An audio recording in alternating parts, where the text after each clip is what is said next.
So that brings us to kind of looking at the charts, and some of the transits that are happening in this 12-day period are interesting because they're kind of triggering this transit in a way. And I've highlighted this hammer of Thor. We can see really, really clearly here in the chart. I've removed some of the other aspects, but this is a really impactful constellation of planets, or not it's not the correct word, a combination of planets. I'm forgetting the correct word right now. And it has a huge impact. It can wield a blow. Thor's hammer was this magical weapon in Norse mythology that was capable of felling giants. So it packs a blow, and it can kind of be accompanied by really heavy criticism. If you have a hammer of Thor in your chart, you can be subject to heavy criticism. You can also wield heavy criticism. But it also, in mythology, had the power to kind of sanctify and make holy. And it was associated with marriage and kind of this, conjunction energy in a way. So it can be used to create something that is really powerful and good, but it can also be used as a really intense weapon. And it's making what we call a stressful kite pattern, which is connecting, let me get my little mouse here, it's connecting Saturn and Uranus by this square. And then we have sesqui squares up to the three planets, Sun, Venus, and Mercury, who are going to be moving through the apex of this, I've got a terrible mouse. At the point of this triangle, and then it's shooting out through Jupiter in Aries here. So what that kind of means is that we are kind of wielding the hammer. This is the handle up here. So in Libra, we're kind of seeking balance. We're seeking diplomacy, beauty, justice, refining the art of what we do and how we communicate it in relationship with others, following kind of our aspirations. The sun rules the plot line of our lives, the spirit that drives us, our aspirations and our conscious growth. Venus rules relationships, beauty, abundance, art, diplomacy, friendship, but relationships in general, and also money. And then Mercury, which is currently retrograde, but tomorrow rather, it turns direct, and it's in its exaltation here, and it's about to move through this opposition as well. So this kind of communicating these ideas, conversations that are really important to helping us clarify and see what we're growing here, and the outlet for this the tensions that we're experiencing here that are productive and allow us to kind of generate some of the things that we're trying to create in our lives is coming through Jupiter at 2 degrees of Aries. And that is really about trusting ourselves, trusting who we are, what we have to offer. At the moment, it's retrograde, so it's more challenging to trust what we are actually here to deliver to the world, what our purpose is, our right to exist and to show up as who we are and what we have to give. But so that's why the emphasis is on really trusting. That is the power of the outlet of this stressful pattern, is through trusting ourselves and taking action on the things that we really believe in, that we really want to do, and that we really want to create and achieve in our lives. Tomorrow Mercury is going to turn direct, and we should feel a growing clarity about what we're trying to communicate, about some of the things that have been going on that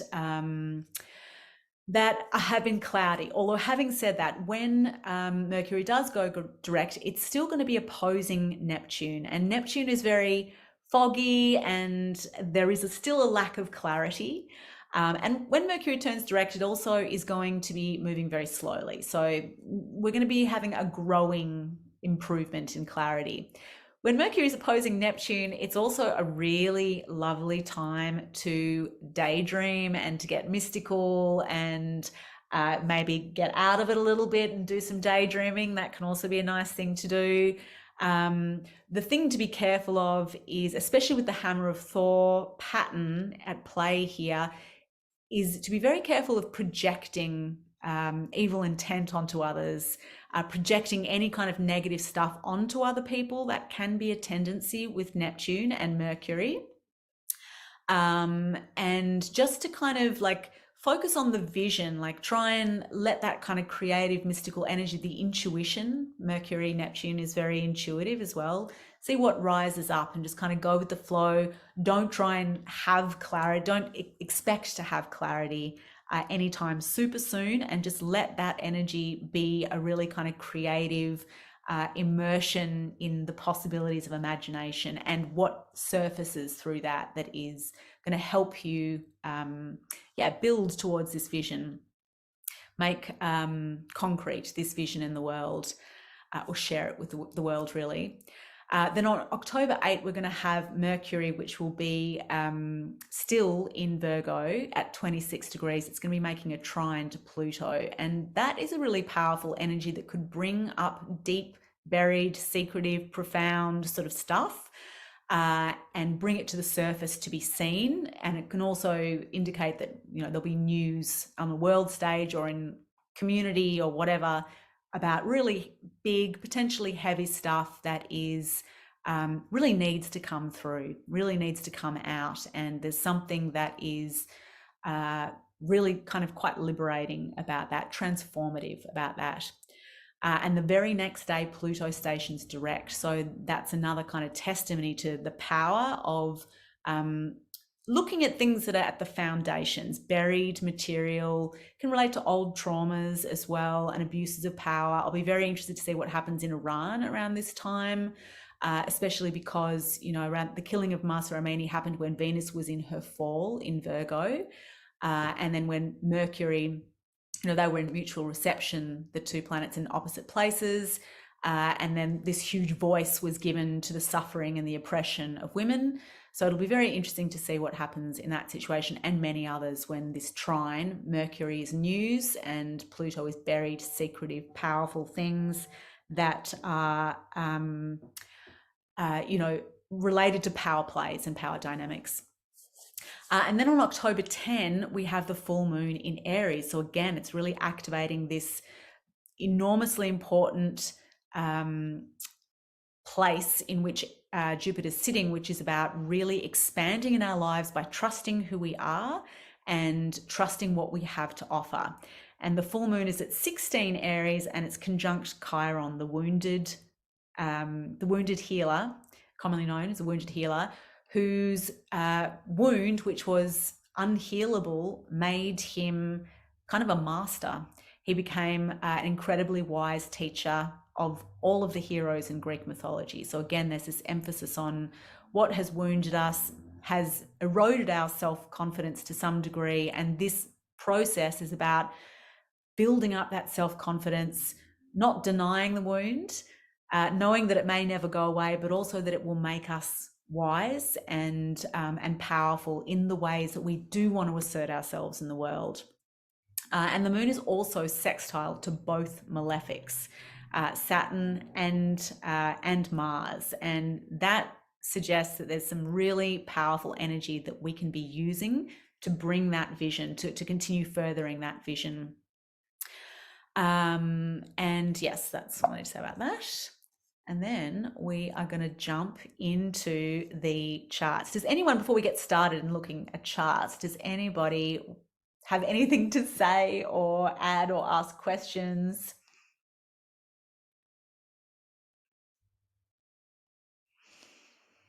That was great.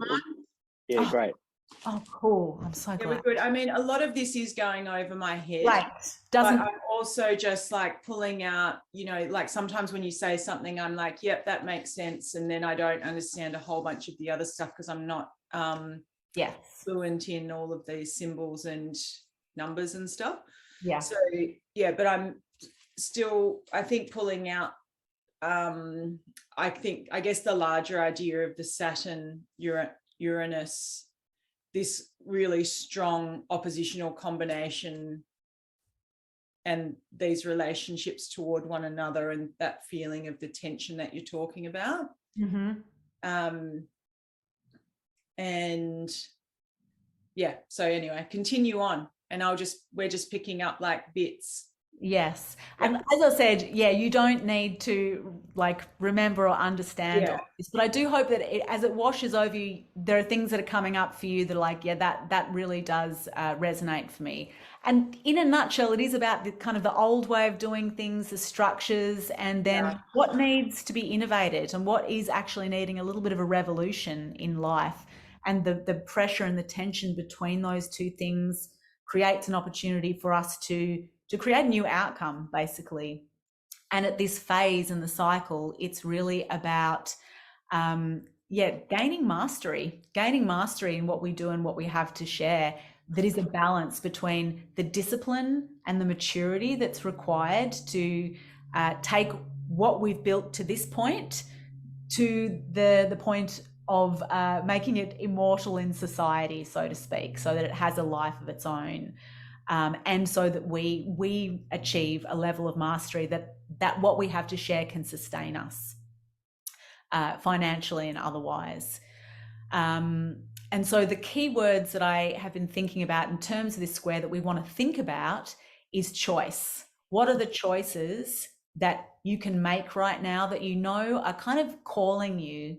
You have choices about two decisions. Which way do you want to go? What are you going to choose? Well, not two. We often have more choices these days. We have 1,000 choices. So what choices do you want to make? That's taking an active relationship to that Uranian need for change, and also the square needing change.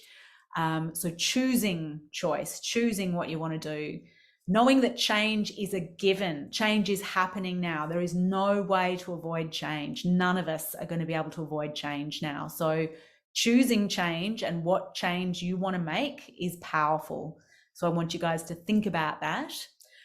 Cutting away is another thing that is going to happen regardless of whether we choose it or not. So it's really powerful to think about, okay, what do I want to get rid of now? What do I need to, what is holding me down? What is dragging me down? Where am I feeling stagnant? And then, synthesizing those energies of real kind of forward-thinking innovation. And then what's good about the way things have been? What works about tradition? What works about the old way? Don't throw the baby out with the bathwater. So it's synthesizing those two energies. And then, sharing, how we can share. So if we're looking at Aries rising, and so for those of you guys, we're going to take a while to get to your sign, so apologies for that. But with Aries rising, we've got this square happening between the house of money and the house of friends, networks, society, social media, and that kind of tension is creating an interesting opportunity to innovate. Uranus is in Taurus in the second house, innovate in relation to how we make money. And that also has a really instant and powerful connection to the idea of self-worth. So somehow there is this link between making changes that improve our sense of self-worth and how that impacts literally our ability to use our skills to make money. The second house rules skills, money, self-worth, resources, etc. So with Saturn moving through that 11th house, a lot of Aries rising people may be feeling kind of this restriction and limitation in terms of social connections and engagements. And the kind of the need to innovate, or else sudden shocks and unexpected situations happening around money, either improvements or losses in relation to money that can feel quite stressful. But this whole dynamic is really asking for, maybe it's talking about ways in which we connect with our social networks, because the 11th house also rules the people that help us to succeed in career. So there can be this opportunity of maybe revolutionizing the way that we think about how we communicate and how we express ourselves authentically in social media in a way that can maybe help to create a different way of expressing our voice and our skills to make money. And that second house of money is, it's considered to be the gate of Hades.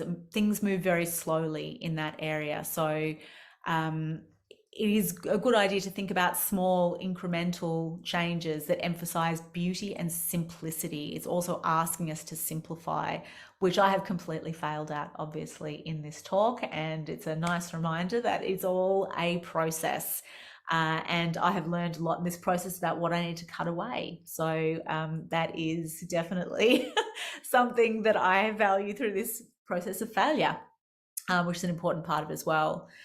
And of course, Mercury is going direct in the 6th house of sort of work and health. So this kind of growing clarity about how we serve through communication and that relationship with a more sort of spiritual, unconscious kind of dreamy vision. Yes.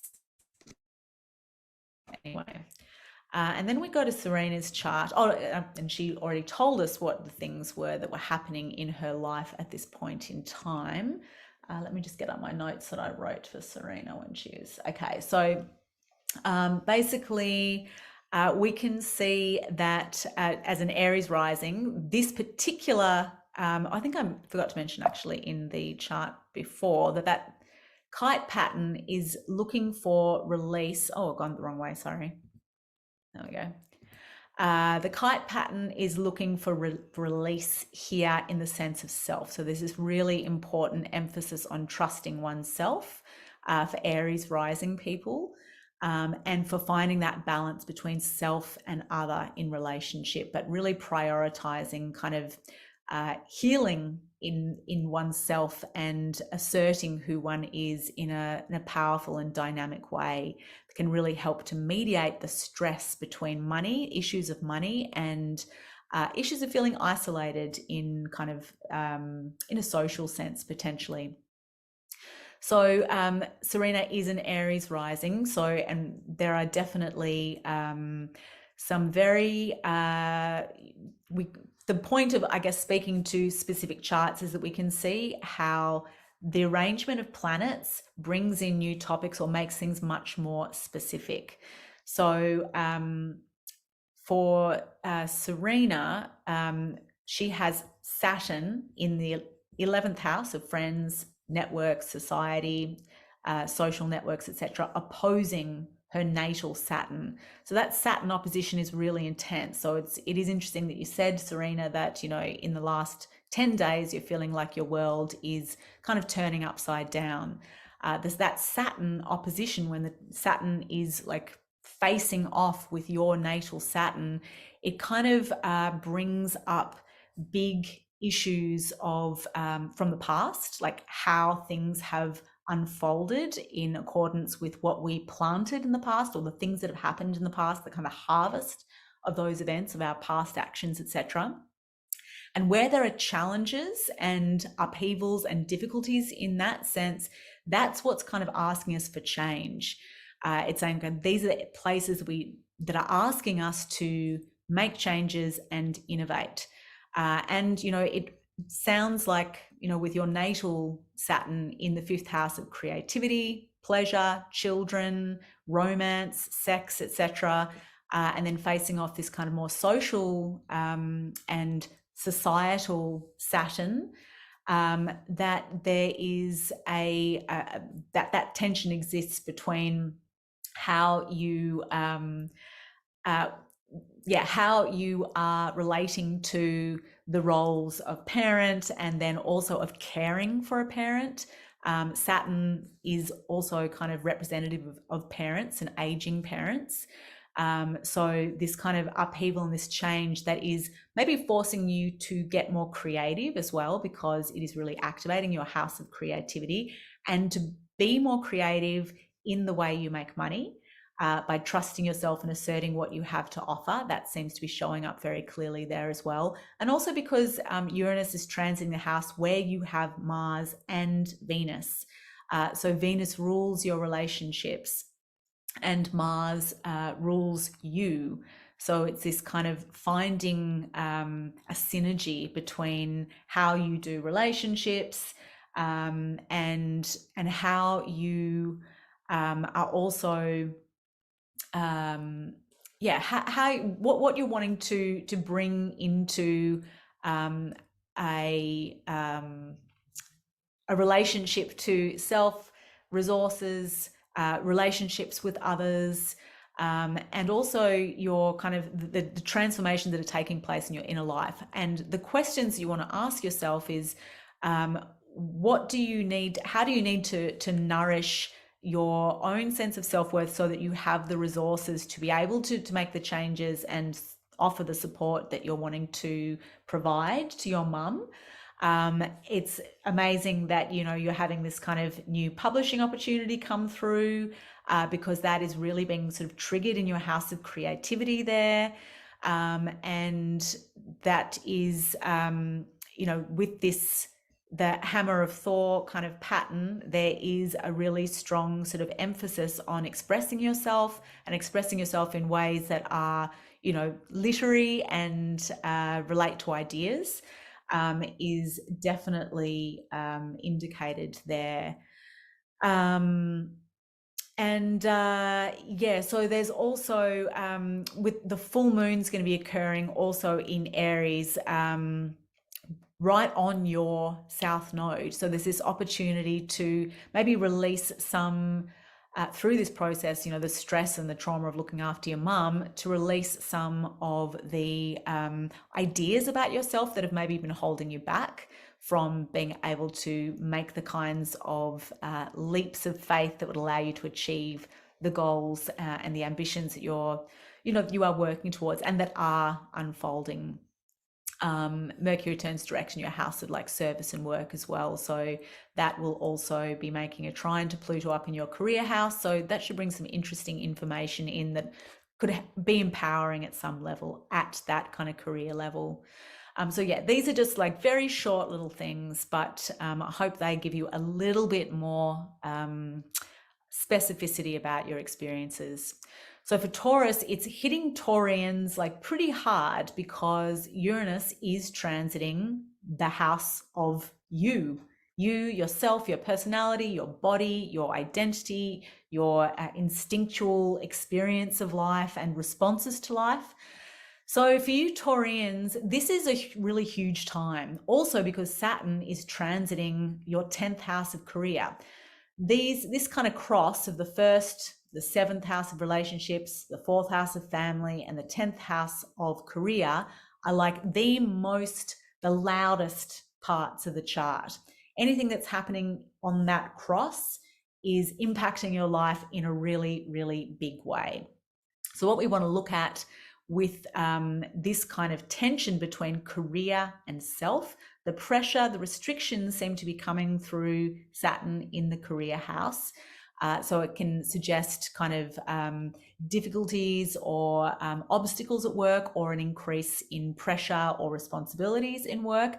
And the pressure of that impacting oneself and one's experience of being oneself in a way that is compelling change. And, you know, again, we want to choose change. Taurus is slow, incremental change, and also Taurus is ruled by Venus, so we want to focus on beauty, on the body, on nature, on diet, like a really good or healthy kind of diet, etc. Making those kind of changes. We've also got the North Node. I forgot to mention that the North Node is an exaggerator. So because it's so close to Uranus, that's why we're seeing such big upheaval now. Even though this is not an exact square, we're seeing like big shocking kind of events occurring because of the exaggeration here.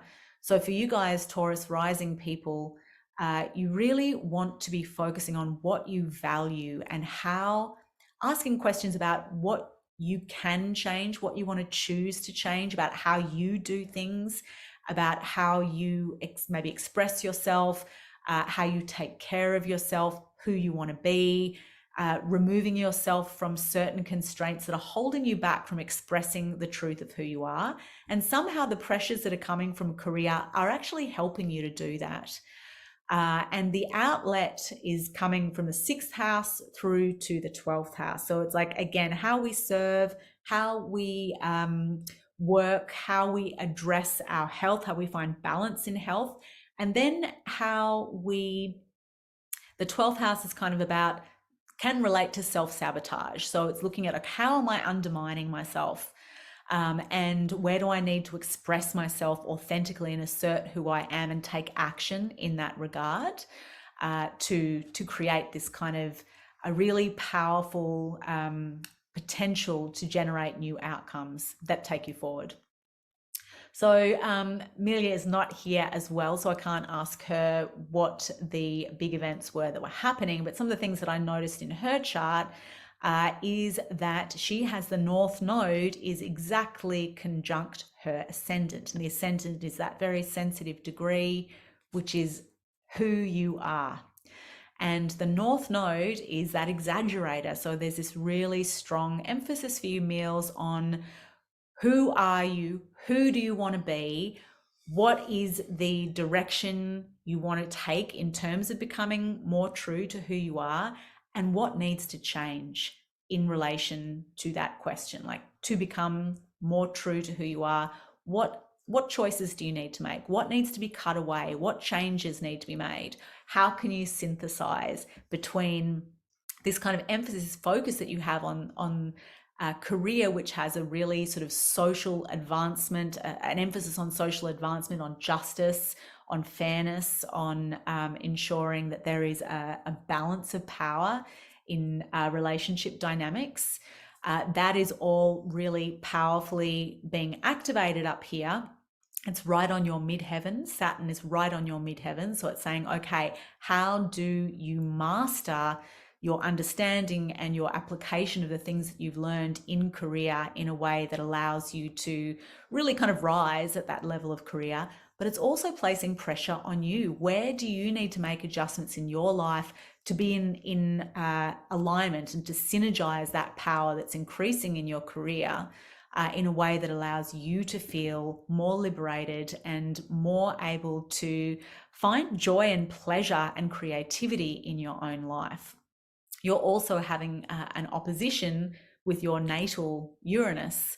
It's not exact, but it's saying, okay, there's this real tension here between relationship and maybe the unexpected or erratic or disruptive events that are happening in relationship, and how they are impacting you personally, and where you need to make changes in yourself, innovations, doing things differently, taking the risk to be yourself more, in order to find that good life that you are looking for.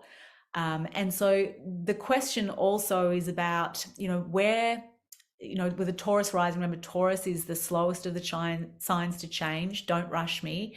But it is going to change. Like, there is no way it's not going to change right now. So you want to ask, like, how can I make little changes day to day? How can I just kind of change up my routines, or bring more beauty into my life, or maybe be a little bit more quirky about the way that I go about doing things, expressing myself, like the idiosyncratic nature of myself more freely. And you're having a Jupiter return as well. So that kind of the outlet of that kite pattern is happening in your 12th house. So again, it's asking you, when Jupiter comes to Jupiter, it's like, okay, we're beginning a new cycle where we can expand in a new way. We kind of, again, reap the harvest of the fruits we've sown. And then we have this opportunity to establish a new pattern of growth. So this time it's sort of asking you, okay, where are my tendencies to self-sabotage? Where am I not being true to myself? Where am I not asserting the truth of who I really am and allowing it to undermine me? The 12th house is really about retreat, contemplation, meditation. With Aries in the 12th house, it's kind of like active meditation or active contemplation is a really good thing to do, like walking, like thinking about these kind of questions as you do something active. But definitely considering these ideas is really, there's a very powerful opportunity now to break free from some huge old constraints and to find a kind of a new lease on life. And at the same time, we're not throwing the baby out with the bathwater. That's the other thing too. So this kind of the tension between Uranus and which we can't see here, but tension between Uranus and Saturn is like, don't go all one way or the other. Keep the structures that are working in place and change the ones that are feeling obstructive and limiting.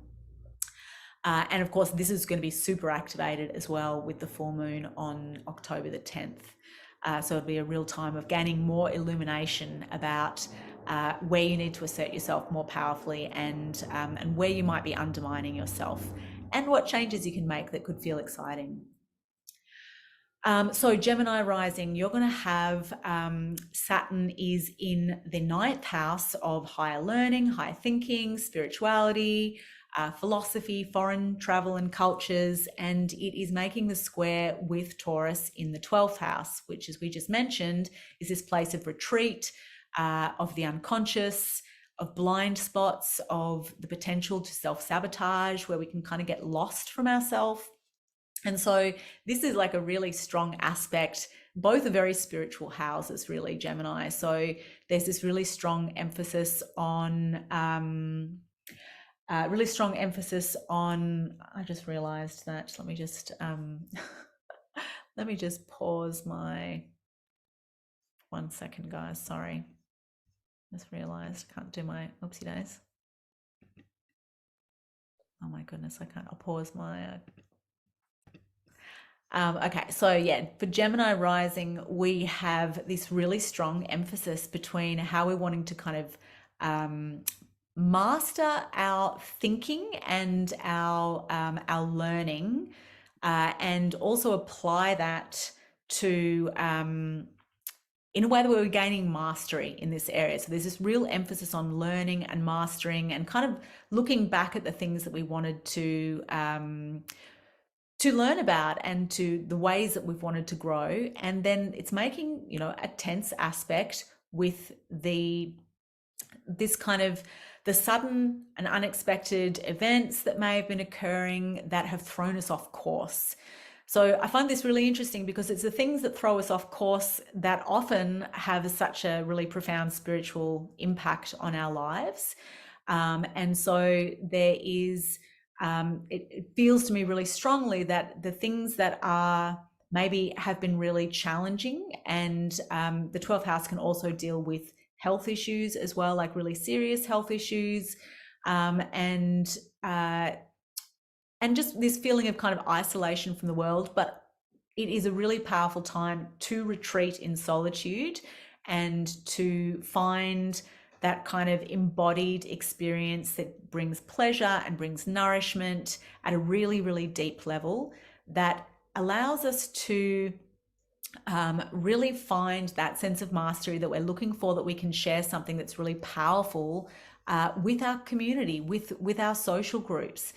Because for you guys, Aries, it is really the outlet is coming between the house of creativity and the house of friends, network, society, and how you kind of show up in your broader community. So I would say that for Gemini risings, there could be this this is a really quite a profound time for kind of clarifying what you have been learning in this journey, what you are trying to create for yourself, what you're trying to bring into the world.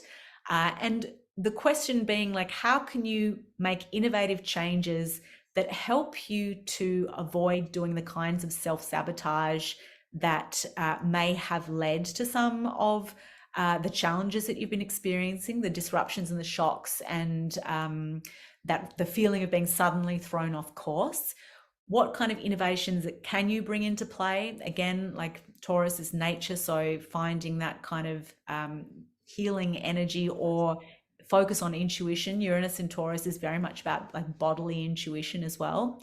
And with Saturn up here in the 9th house, it's like, yeah, that mastery of knowledge, and also the discipline, the spiritual discipline to listen in, Saturn is also associated with mysticism, the mysticism and the spiritual knowledge that's derived from the hard knocks of life, basically the challenges and the obstacles of life. So I feel that is actually a really super challenging. Oh, she may have arrived. Is that you, Mars? Yes, I was just doing your chart. I'm so sorry. I was not in my right mind when you called, and I was talking loudly, and I just realized when I got to Gemini that that was you.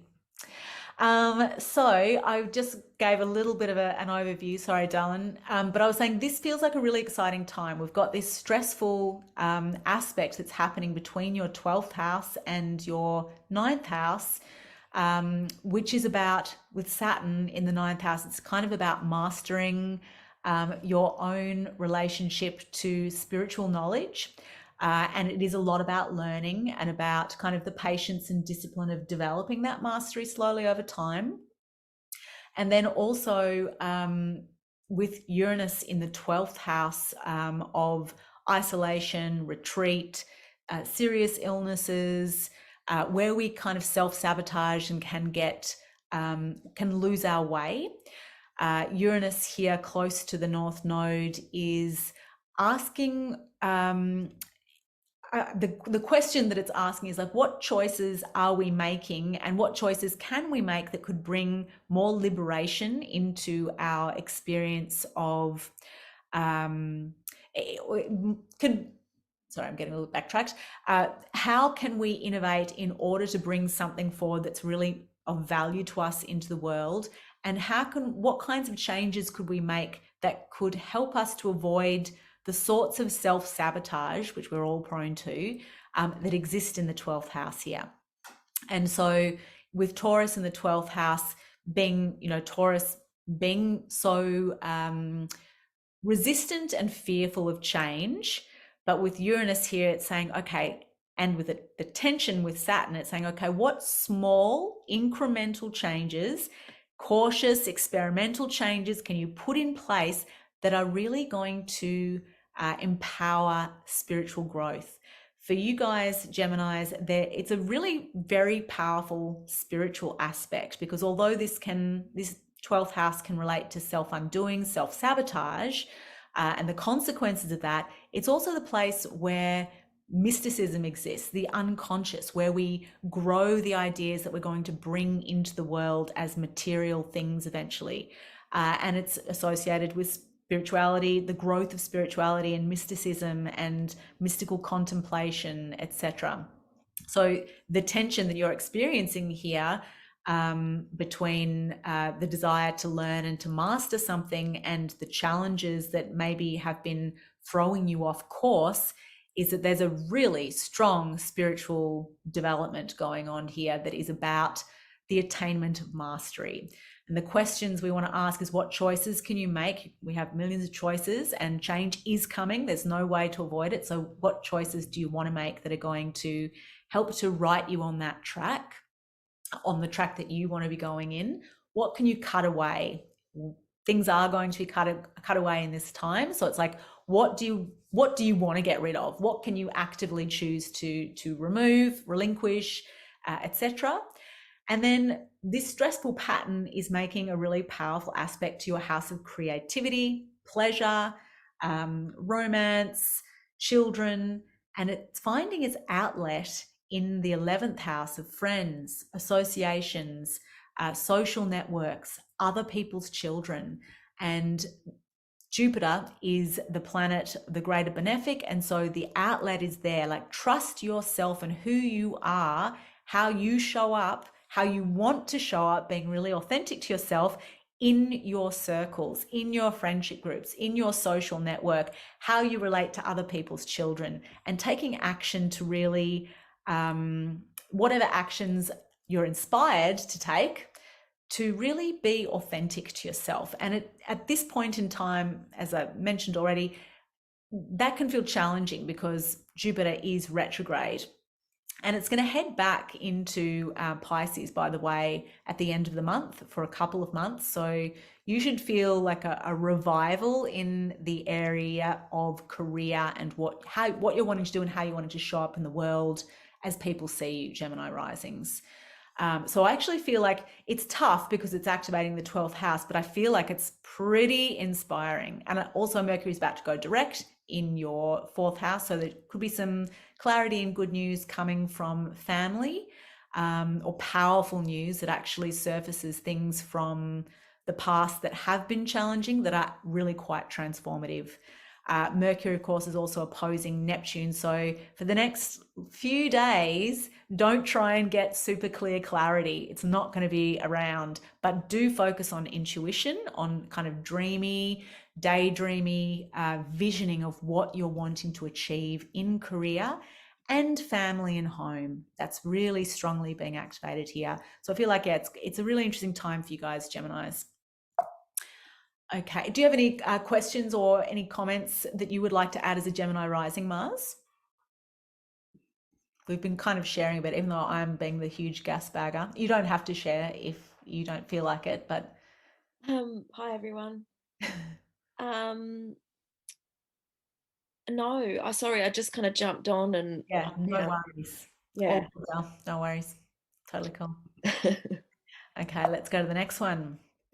Okay, so Cancer rising, these guys have Saturn in Aquarius in the 8th house, which is another challenging house and kind of can relate to the pressures and the anxieties and in relation to how other people see us. So anxieties about the esteem of others.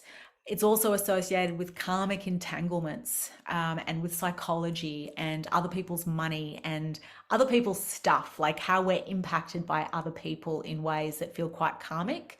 And so with Saturn transiting that house, you guys, Cancers, may have been feeling some of that.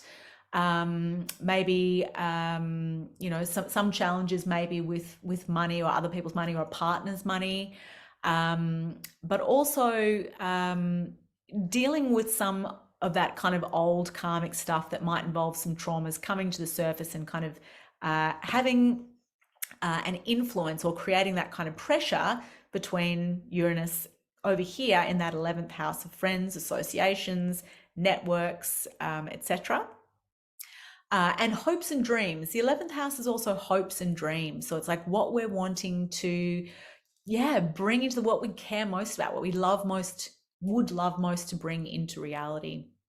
So this tension here is kind of a very interesting one because it's like, you know, the house of good fortune or good spirit and hopes and dreams, and the house of like death and transformation. So again, with these keywords of choice and change, what do we want to cut away? What do we want to transform here?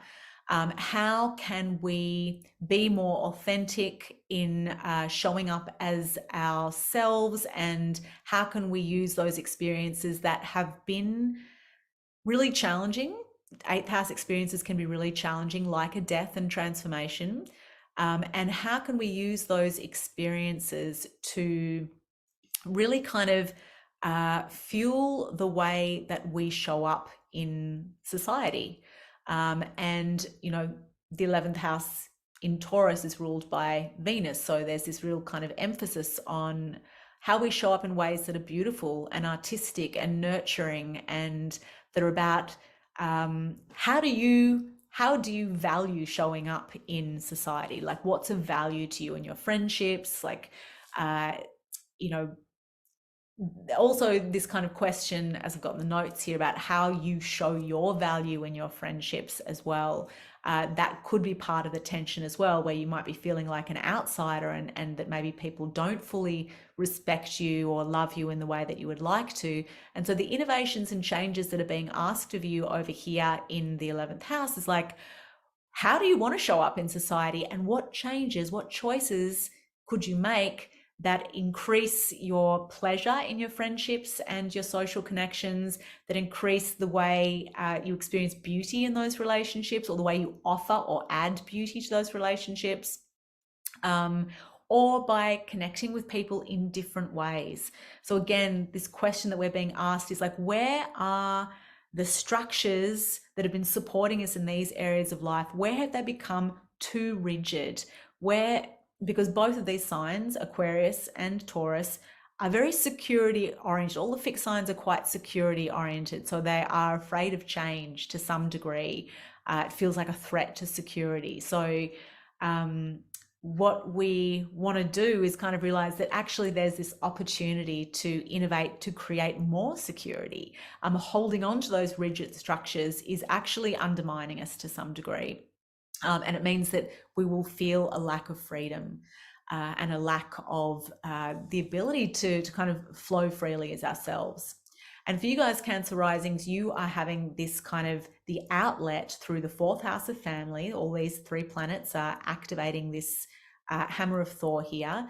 So there is this kind of an energy and a desire to find sort of more balance and beauty and fairness and diplomacy in home and family contexts. And that's shooting out through career. So you will find your outlet in really having a strong sense of trust and faith in who you are and what you have to offer, and in being yourself in your full boldness in career context. So really, really shining in this area. This makes me think of my goddaughter. Yeah, don't be afraid, go for it, and like totally be yourself, Cancer risings, and you'll be powerful. And, you know, again, Jupiter is going to move back into the 9th house in Pisces. And so there's going to be a real kind of maybe an emphasis on more learning, but also quite a spiritual energy as well. And then when Mercury goes direct in the house of the mind and communication, I think there'll be some really interesting insights for you guys, intuitions, insights, information, and, you know, that has an impact on your relationships, because Mercury is going to trine Pluto over here in the house of relationships. So yeah, I think quite some powerful insights, revelations, maybe information emerging that you were unaware of, that could be really transformative in how you communicate in relationships, which again kind of impacts the whole thing, how you communicate and show up in the world. But yeah, think about what you want to master, think about what you can change, what choices you want to make. So for Leo risings, we have Saturn in the house of relationships opposing the first house, and we have Taurus up in the 10th house. So what we're seeing for Leo risings is this kind of strong tension between relationship and career, and that kind of opposition is happening in the 3rd house of the mind, with Jupiter in the house of spirituality and higher learning. So this is really interesting. Where you guys may be experiencing the feeling of restriction, limitation, and constraint is in the area of relationships. And that may be like intimate relationships. It can also be business relationships or client relationships. It can even be like people who are openly hostile to us, can be ruled by the 7th house as well. And Saturn, because it is the planet of maturity and patience and discipline, it can be asking you guys to consider, how do I want to, where maybe do I need to bring more discipline to the way that I go about doing relationships? Also, how can I be disciplined about showing up really authentically as myself? Where am I holding back and not being true to myself in my relationships? And that has an impact on career, because obviously you're going to shine in your career when you're being really true to who you are and finding a way to express that, communicate that in a way that brings you mastery. So really kind of practicing in your relationships, being more authentically who you are. And also, yeah, just kind of being patient, a little bit patient in this area, trusting the fact that things are going to maybe move forward and feel a lot more positive soon, but for the moment it requires patience and patience and growing maturity. And that pressure that's happening up here in the career house is saying, okay, so where are you feeling constrained in the area of career? Where are you feeling held back? And what choices might you be able to make that are innovative, that are exciting, that are going to bring you more pleasure, and that are going to help you simplify as well? I think that's the other thing for all the signs. Wherever Taurus is in your chart, the changes, the revolutionary changes are, for many of us, going to revolve around simplifying. Obviously, I'm working on that and need to work on it a great deal more, but simplifying how we do things. And for you guys, that's really in the area of career. How can you bring more beauty? How can you add more value by making small innovations? And in the bounds of Jupiter, and with Jupiter over here in the 9th house, that might involve some more study potentially, or like a focus on kind of more spiritual practice. With the planets moving through your 3rd house, certainly it has a lot to do with how you think, how you communicate, how you use your mind, maybe how you're connecting to your local community and siblings, neighbors, etc. But also the 3rd house rules daily acts of spiritual connection. So just ordinary, the sacred in the everyday. So that's a really strong thing too, like really finding balance and beauty in your sacred relationship with the everyday, and expanding, allowing that to expand your thinking and your learning, your understanding, maybe even learning from or traveling to different cultures or learning from different cultures. That can help you. Somehow these things are all connected basically, but that kind of mind, communication, emphasis on how you are gaining mastery in being yourself in relationship, and moving your relationship forward in a future oriented way, or the potential for relationships. And then how you can innovate in career to bring, to really change what hasn't been working, and to ensure that you are moving towards something that feels like it is deeply of value to you. And you guys are going to have Mercury turning direct in the house of money and resources. So that's positive as well. That kind of suggests that there could be some good news for you guys coming in relation to money, skills, resources, and something kind of surfacing in the area of work and health that impacts that as well. So Virgo risings, you guys are going to have Uranus in Taurus in the 9th house, which, as we just talked about with Jupiter, is the house of spirituality and higher learning and travel, and higher thinking, philosophy, etc., even law. And you guys have Saturn in Aquarius in the 6th house of work, health, and service. So the pressures that you guys may be experiencing could be coming from health or work, feeling like you're working like a slave and there's no end in sight. That can be a really strong result of Saturn in Aquarius. And so that tension there is kind of asking perhaps for you to consider where you can make changes in the realms of your higher thinking, and also a spiritual kind of connection to life that's really embodied and sensual and beautiful, and maybe nature oriented as well, that can help you to transform this the feeling that it's a hard slog that never ends kind of thing.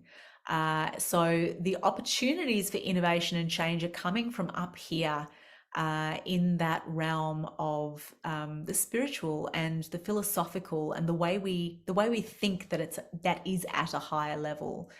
And so how you can make small little changes that can bring you a greater sense of freedom in how you experience the spiritual in life, or in how you show up in the world, or experience the world, connect with the world in a cultural sense as well.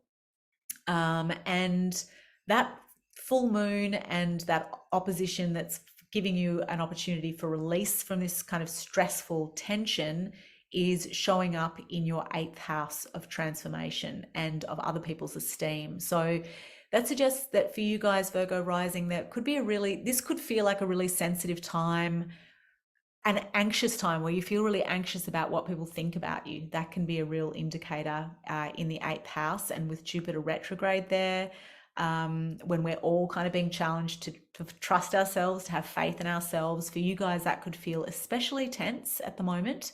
And yet that is exactly the area that you are finding release and creative opportunity in this dynamic between these planets.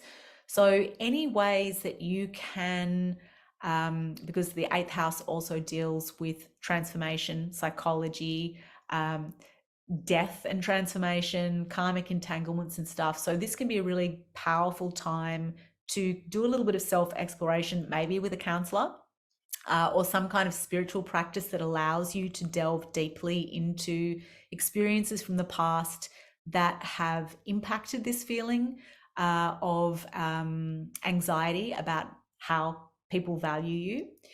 And you are also having this kind of strong opposition in your house of self-worth and resources and skills.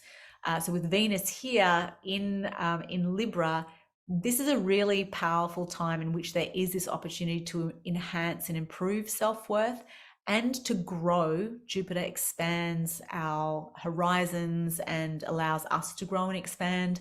So there's this real opportunity, powerful opportunity for transformative growth by really kind of focusing on the things that are maybe hidden from view a little bit, that are scary, that are buried, that might relate to past traumas or to the kinds of karmic entanglements that we've been kind of belted by other people's stuff in a way. And you're going to have Mercury turning direct in your 1st house, where it's in its joy. So that's really fantastic. That suggests there should be some beautiful experiences also in relationship. Maybe the next few days, especially while they're opposing each other, for Virgo risings, it would be a really great idea to do some kind of maybe something a little bit different, again, that's maybe a little bit more spiritual or magical with a partner, and to communicate in ways that is where you're not trying to nut things out in a really logical sense, but there's a really beautiful potential for clarifying and healing and envisioning the future, I would say as well. You're going to have Jupiter moving into your 7th house for a couple of months at the end of the year too, and that should bring you guys some real positive energy in the realm of relationships too.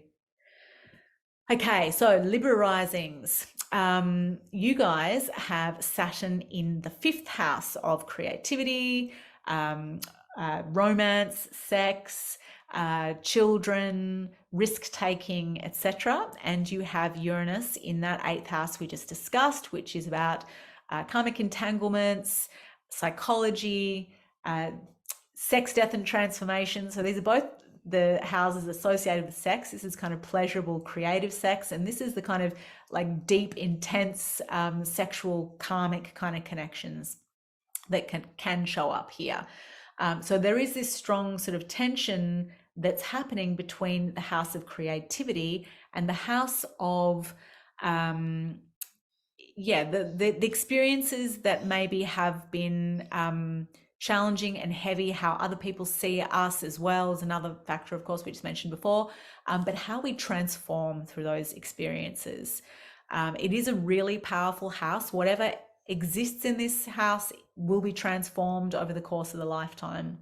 So this is a really powerful moment for you guys to be thinking for the next 10 years. What are you trying to create? What are you trying to master in terms of your creativity, in terms of that kind of experience of showing up in relationships with that romantic, being true to yourself, being really authentic to who you are, but being able to enjoy pleasure. It's the house of pleasure. And how that is connected to stuff maybe from the past that might be kind of buried a little bit, that has been impactful. It may have felt like a wound, a trauma, deaths, psychic or symbolic deaths of some kind that transform you. And so with Uranus up here in Jupiter in the 8th house, it's saying, okay, this is a powerful time to really be able to push forward your own transformation in small incremental ways, of course. Where might you be feeling trapped and constrained, maybe doubting what you have to offer in terms of how people see you, where you might be psychologically just feeling really stuck and trapped and fearful as well of making change. And so this pressure between these two places of creativity and pleasure and the kind of the suffering that comes from our experiences with other people, that is actually creating the opportunity for something that is quite, a transformative new creation to come into being in a way. And so, like, being innovative with how you think about processing those kinds of experiences, and also I would say like really kind of embodied therapy would be really fantastic too, like focusing on the body and on the vitality and the pleasure and relaxation as well, finding a balance to heal through taking care of the body, and by finding rest and relaxation is a really powerful one as well. But also like forms of therapy that might be psychologically therapeutic, that are also physically focused, body centered kind of therapies would be really powerful as well. And for you guys, you're having this kind of channel is between the 1st house, obviously you're at Libra rising. So that kind of, with Venus moving through Libra, there's this a really strong emphasis on the moment on finding balance in yourself and how you show up and how you find and express beauty and the abundance that you're after, especially in relationships. And the outlet is in relationships. So there's this kind of reflective quality on how you've grown through relationships, on how things have turned out, what you've learned from them, and what you can take forward and expand in future relationships, how you can find healing in future relationships. And also, there's this really strong emphasis, with Libra rising, there can be a fear of asserting oneself in a way that might disrupt the apple cart, so to speak. But this is, I think, encouraging Libra rising to, really be assertive about who you are and and what you want and need in relationship. And that is kind of, that is making a connection between past experiences that have maybe been wounding and hurtful, and then your ability to express yourself creatively in ways that allow you to make something that is really deeply meaningful to you, and that adds something to the world, that provides a sense of nurturing creativity in the world. And Mercury will be in your 12th house. So I would be tuning in to insights and intuitions about where maybe you have been prone in the past to maybe self-undoing, your own kind of self-sabotage, and what you're wanting to create, what you're wanting to bring forth, that you're gestating in life. And doing a bit of dreaming about that, but also, putting it into a maybe even a little bit of a daily kind of a meditation, allowing yourself to kind of daydream and let these unconscious thoughts turn up and get them down on paper. So John, hopefully you're still here. Great, awesome. So do you want to tell us what was happening for you in these periods? I think I've been thinking about it. The first one, 88, I was pretty much in a haze of smoking bongs all the time. So it's a little bit tricky to remember what the hell was going on, to be honest. Mm-hmm. But I think it was around the time that my parents actually broke up. I was like 21, 22. My parents broke up, which is interesting. Then 88, what was the next? 98, 99? Oh yeah, 88, yes, yeah, right. So 99, yeah, sorry. 99, starting a new relationship, and also starting a job that turned out to be a career. So it's a lot of this is fairly relationship and career oriented. Starting a new job that turned into a career, starting a relationship that ended up to be a bit tricky. Then 98, sorry, it was the next 2008. 2008. Was that career sort of deepened. I sort of dug myself further in there, or became more entrenched in that. A little reprise of the relationship that started in 99. So just a very brief little reprise there. And then at the moment, I've just coming out of having a really difficult time leaving a relationship, which is all bound up in leaving the career as well, which I feel has sort of served its purpose. So I'm really trying to work out, definitely hearing what you're saying about learning from past trauma. So the breakup at the moment is bringing up a whole lot of sort of childhood trauma. And I'm trying to learn from what happened in the relationship, what's coming forward, and also trying to find a new way so the career hasn't been very creative. Well, it's been in the creative field, but not specifically creative. So I am trying to work out, how to be more expressive, how to find moving to the next thing that's going to be creative. The trick for me with what you're saying is to be doing it incrementally. I have actually sort of thrown a whole lot of stuff out, so maybe I have thrown the baby out with the bathwater. I think it's been gone for long enough, but it's probably withering and dying. But it's a challenge to thrown out. Well, no, that's not true. The career is still here. I'm just sort of picking and choosing a little bit more about what I'm doing. But I've disrupted myself in a lot of ways. I've sort of dislocated myself geographically, and also the relationships sort of gone, but still the reverberations are still continuing. It's still tending to plague a little bit. With professional relationships? Oh no, the professional relationships are okay. But no, the relationships proving to be a challenge because there's no communication going on at the moment. I feel like there's a bit of unresolved stuff that the bag of rubbish hasn't been sorted out yet. Yeah, that makes sense. Yeah. It makes sense because you've got Saturn going through this house of romantic relationships, right? So Saturn, and it's retrograde, so it's like it's reversals and it's taken away, and it's this feeling of isolation and distance and no and limits and boundaries that can't be crossed. So that does make a lot of sense that you're experiencing that, and also that those that these those experiences have triggered like traumas that are probably quite really early. Like Taurus is kind of like early childhood experiences as well. Totally. That really threaten security. Totally. So I guess and it's also Taurus is also ruled by Venus, so it is about creativity as well. So the interesting thing that's happening is like for you, this creative house is really about how do I express myself in a way that is really idiosyncratic. I don't want to do it like other people have done it. I have this weird vision, and like trusting the weird vision and allowing finding beautiful ways of expressing some of those experiences that allow you to innovate.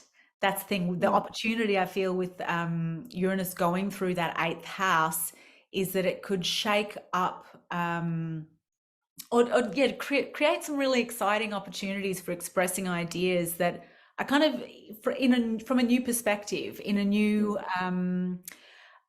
way of painting them in colors, for example. So let me just go see what notes I wrote on my notes for you on the next page. So I mean, for you, the other thing is that because all the planets, for all of us, they activate the planets in our natal chart. And so of course for you, you've got Saturn and this stellium in the 6th house of like daily routines, and how you plan and organize your days, your life, what you want to do, etc. And so it's kind of, at the moment, it's tricky for you because we'd say they're in aversion. They can't see each other because it's currently moving through this house. So at the moment it could feel a little bit challenging. Like, how do I do that? How do I structure this creative urge that I have? How do I give physical form to who I want to be in terms of my creative outputs, but also in terms of my romantic relationships? How do I do that? And so that is, and for all of us as well, this whole period for the next 10 years is where we're learning to master that, right? So we don't have to have the answer right now, but it's this process, and for you, this kind of daily process, I reckon, of developing routines that help you to find ways to express that, to give form to these visions that you have, that allow you to be really expressing your authentic, idiosyncratic vision to the world. Yes, I already said, so body sort of centered. Are you doing body centered therapy, John? There's a bit of body in it. I'm actually just about to see somebody who is much more strictly body centered. So yeah, there's definitely, I mean, there's a lot of breathing, there's a lot of yoga going on. So there's that, and yeah, totally. Great, excellent. Yeah. And you know, I wonder as well, when Mercury goes direct in your 12th house, which is where you have natal Uranus and Pluto as well, whether there might be some more information that kind of comes to light, either from your own kind of memory or unconscious, or through conversations with family as well, that could be quite, again, bring up really sort of profound stuff from the past that could help you, and maybe, you know, could actually be quite transformative at a psychological level and at a trauma, like processing and healing trauma level.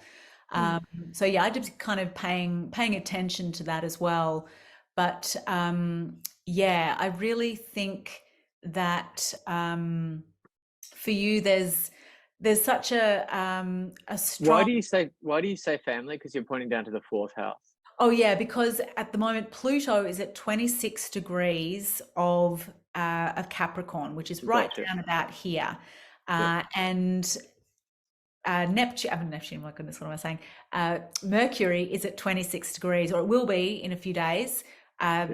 It'll be at 26 degrees of Virgo, and so they'll make a trine with each other.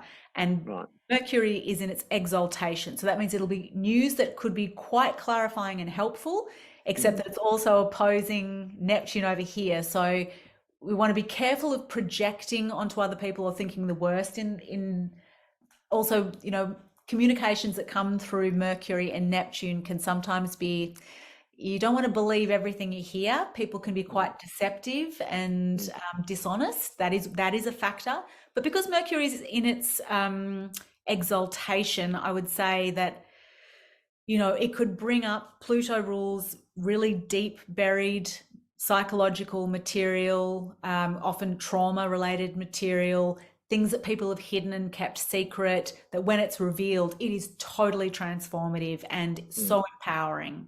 Often it's about power dynamics as well, or it impacts issues of power in your own life, which is why I say that it's in the house of family. And the other thing that I should mention for everyone, when I was saying that like the next few months are really, really powerful, in March next year, we have a whole bunch of huge shifts, which we will all be feeling in society. Saturn is going to move out of Aquarius and it's going to move into Pisces. So you'll be having your Saturn return. But when it moves into Pisces, for all of us, we're going to feel that in quite a dramatic way. And at the same time, Pluto is going to move out of Capricorn and it's going to move into Aquarius. But it's going to go back and forward between the two signs until 2024, when it'll take permanent residence in Aquarius. And what that signifies is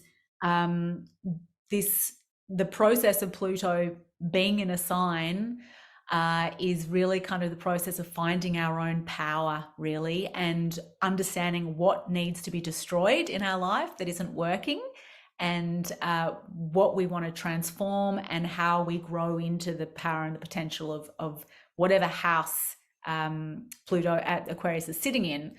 So for you, it is really going to be activating that kind of creative emphasis and how you approach pleasure and creativity and romance and all that sort of thing. So that'll be really interesting. So yeah, it's we're kind of in this critical process of like the eradication of the foundations that have not been working for us in Capricornian areas, and for you that's and other Librans, that's areas of home and family and roots and ancestry and what we've inherited, ideas, experiences, physical things, etc. That kind of plutonic influence is saying, okay, not all of this is good. Some of this really has to go. Those foundations are not great. And so yeah, this stress test is kind of is part of that, I think, as well. Yeah. Does that make sense?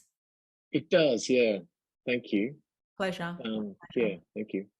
Awesome. All right. Any questions before we move on? No, that's all good. I was just going to note that my mother's just been diagnosed with Alzheimer's, early onset Alzheimer's, which is kind of interesting as Pluto's leaving. That fourth house. Absolutely. Yeah. That is really interesting. Yeah. Yeah, that is really interesting because the moon rules the mother and the memory, and yeah, and she's in fall in that house. Yeah. Better get the truth out while she's still got it for me. Absolutely. Yes. Yeah. Great. That's awesome.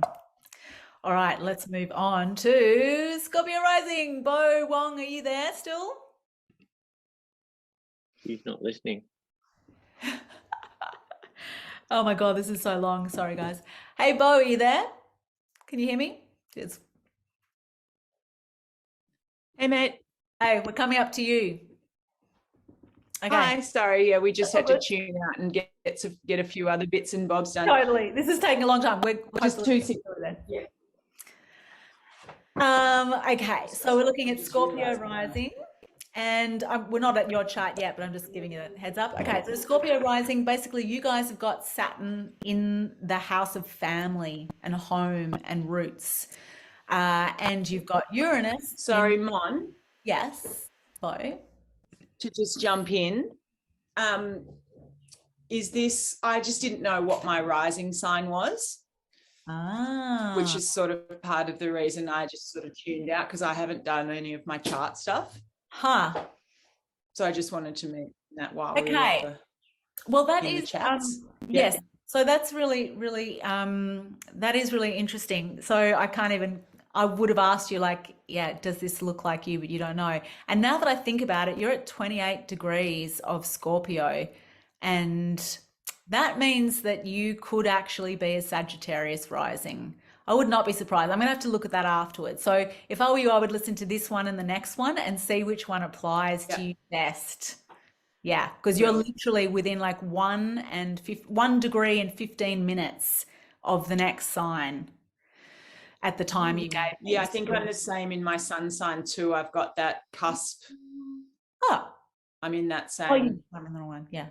Cusp thing. Yeah. Right. Oh yeah, you're at 0 degrees of Pisces. Yeah, absolutely. Yeah, wow, that's interesting. Okay, cool. So just for all of the Scorpio risings, where you guys are feeling this this impact is through the house of home and family and roots, and then the house of relationships, partnerships, and how you engage with the other kind of experience. So with Saturn moving through the fourth house, that is where you're most likely to be experiencing kind of the restrictions and the pressures and the feeling of constraint potentially in the context of home and family. And then in the house of relationship, which is where Uranus is kind of moving, that is where you may be experiencing shocks and unexpected events or surprises, disruptions, upheavals, generally unexpected things. And it's also where, you know, according to this kind of, you know, pattern of opportunities and choices, it's also the area which is asking you to kind of maybe innovate and change. Like where are things maybe feeling a little bit stagnant, and what choices could you make to feel freer and more liberated in the context of relationships? And for you guys, you're having this kind of that kind of outlet. The full moon is going to be happening in the 6th house of health and work, and the kind of the channel is through that 12th house of the unconscious, the kind of spiritual retreat from the world, and also where where we have a tendency to self-sabotage. And with Libra in the 12th house, can be maybe by not speaking our truth. It can be challenging to speak our own truth. Excuse me. But yes, in terms of like work and health, there's a need to kind of take action, dynamic action, to assert yourself in the way that you do the things that you do at a daily level, in terms of the kind of acts of service that make up work, or literally in terms of health issues. Taking powerful, dynamic action to be true to yourself and to ensure that your vitality is intact is going to be a really important outlet for some of these tensions. Also, it could suggest that the pressures that you do feel between home and relationship, or family and relationship, could be showing up in health problems that would benefit from a really dynamic approach to being in your life and being in the world. So, and also with the potentials for creative innovation in relationships, an emphasis on pleasure, relaxation, beauty, embodiment, nature, etc., could be really good things to think about when you're considering what you want to change and innovate in the context of partnership. And in family, the question is like, how do you, what structures are working well in the context of family, and what structures are feeling like they're kind of stagnating and ossifying and a little bit suffocating, and where we need to break those down and maybe bring a bit more relational breakthroughs into the picture that are kind of more tender and focused on kind of the pleasure of care in a way. So we will jump now from Scorpio risings generally to you, Bo. Do you want to tell me like what were the major things that were happening for you during those periods? So it's hard for me to know, like in 88 I would have been like 9 years old. And so I don't have a huge amount of memories, but I do remember it very much being that sort of like, it was almost like in some ways the end of, not the end of my childhood, but there was a lot of things sort of ended, and there was a sort of big movement into the next stage of my life, I guess. But otherwise I don't really know specifically anything that happened. The 99-2000 stuff, I had moved back to Western Australia for that, pretty much that section of time, nearly, exactly. I moved back because my mum had been diagnosed with secondary, so that was like a sort of secondary diagnosis of cancer. So I'd moved back to Western Australia to spend time, and then had at the end of that period moved back to Tasmania. So I'd sort of it was quite a big shuffling time. And then I think you've got 1998 to 2000, but I think you meant 2008 to 2010. And that was a huge time for me because by the time in between those two dates, there had been 3 children, and I was finishing a degree, and I was back in Western Australia. And one of the things that I really noticed about that time was that it was basically from 2008 to 2010 was very intense, a lot of movement in my career, a lot of movement in the family. And by 2010, things had settled substantially, and there'd been another house move to, like, you know, there was a bit more of, I think, our family just living on its own terms in a sense. And then in the 2021-22, I mean, it's been a massive, I've had a huge couple of years. So, you know, and I think I'll be untangling that for quite a while. But the things that I think I've connected to in what you're talking about is this huge, I'm basically at the end of what is like a huge period in my career that really did begin in around that 2008 sort of period. And 2010 specifically was a big year for my career. And then that all of that stuff has come to a bit of an arc, and I'm having to make some really big choices in that area around what to keep and what to chuck. And I do feel very much that sense of wanting to just throw in the towel on everything and completely 180. And then, but that feeling doesn't last for very long, and then I often have to do that, you know, don't throw the baby out with the bathwater, and have like a bit of a sensible discussion with myself. So I feel like it's really resonated with me, that oscillating between this wanting to absolutely just restart and throw it all away, and then this other part that's sort of like, actually it's a transformation that's going to involve a lot of those things coming with me. Yeah. Wow.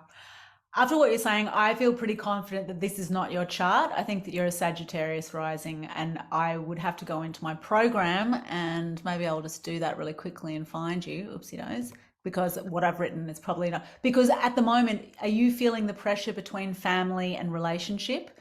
Or would you say? So yeah, I've got like an immense amount of home pressure at the moment, more than I've had probably in quite a few years. Yeah. Okay. Yeah. Right. Okay, well, that's why I was like, oh, maybe this lurks, because, you know, because that is definitely like a very large part of my life at the moment. Yeah.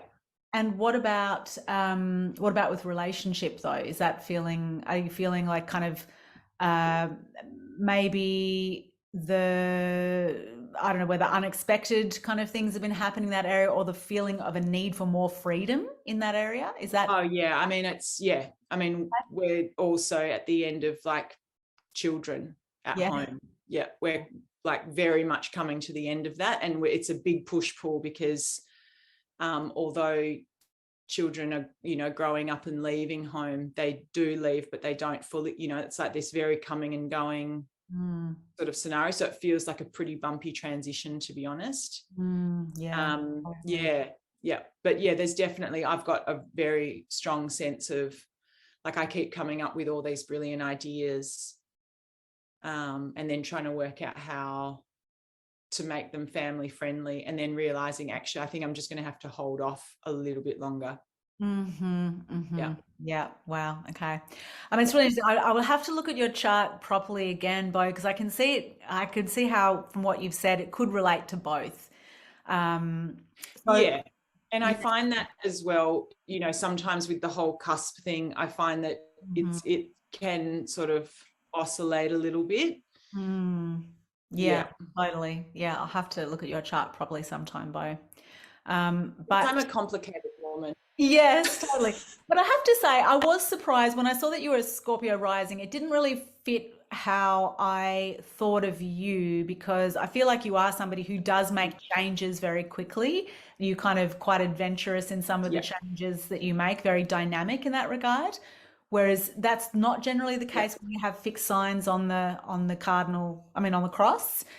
Usually it's much slower kind of change, and maybe a little bit more resistance to change. But at the same time, you know, in terms of astrology is a form of divination. So there's some truth that comes through regardless of the facts of the birth time and the birth date. Like in the old days, astrologers, nobody had a birth time. So astrologers would literally cast a chart the moment the client walked into space, kind of thing. So maybe there will be something in this that kind of resonates. yeah. Yeah. And I think fair to also just, I've been, just with the washover sort of stuff, just kind of taking in what resonates some of the information and leave what some doesn't. of it. Yeah. But I'm definitely, at that big, I've got a lot of choices really out on the table at the moment that really need to be made quite soon. And I'm sort of struggling to find what the guiding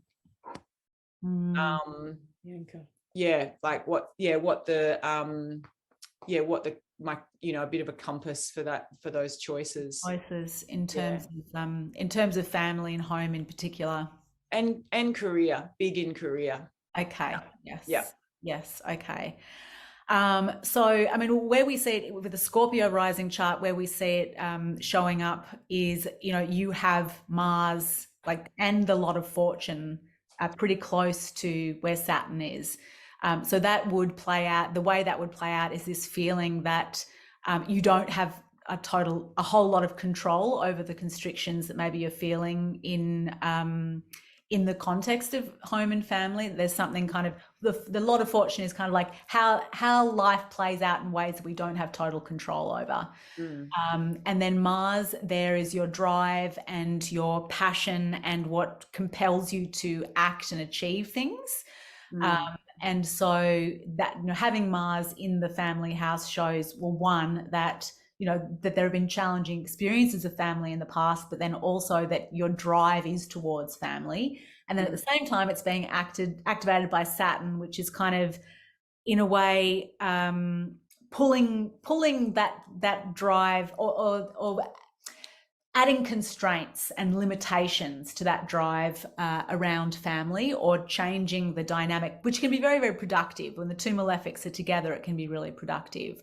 But there may also be, with Saturn retrograde in Aquarius there at the roots, I feel like there could be this need to reflect on family issues from the past, like the root stuff, and also because Aquarius is that really kind of forward thinking, social, how do I make an impact in the world, that there could be some benefit in terms of making choices, looking back to what didn't work in the past from your point of view about how you were parented, how your family kind of context played out. And, thinking about, what structures you want to keep in place that you do feel are really good and strong and support that growth in career, but also for your family and the unique beings that they are. Aquarius in the family house, it says that you have quite an unusual and eccentric family in some ways. So thinking about what you want to maintain around that, and then on the other hand, what you want to start cutting away, what bits are feeling extraneous. Can I cut any of the family members away? Well, it's all not the eccentric with Mars there. So all the unusual eccentric family members, so I can just chop them off. Yeah, totally. You can totally do that. That is a common theme for Aquarius in the family house. So yeah, go for it. Feel free. But also, I wonder, because of course the tension here and the opportunity to synthesize something new is coming from relationships. So I would say, if this applies to you in terms of thinking about the choices that you have to make, of course, that's going to happen slowly too, because Saturn is a slow planet, and it's going to turn direct this month too. So I imagine you will have a lot more clarity about these choices as we get closer to the end of October. But I also wonder whether kind of investing sort of time and energy and maybe some some creative ways of being in relationship, what kind of changing things up in relationship and allowing space to feel more, allowing the space to feel more connection in ways that are different than you would normally do, perhaps, could elicit conversations that help you to clarify those conversations. But yeah, definitely Uranus in Taurus in the 7th is saying, okay, something is asking for innovation and a breakthrough in relationship. And where there's kind of where it's feeling like there's a breakdown or there's a resistance, that again is kind of like an indication that there's an opportunity there to innovate something that can really bring more sort of freedom and connection, and also allow for a much more conscious development of that future direction that you guys are wanting to make between family, home, career, relationship, etc.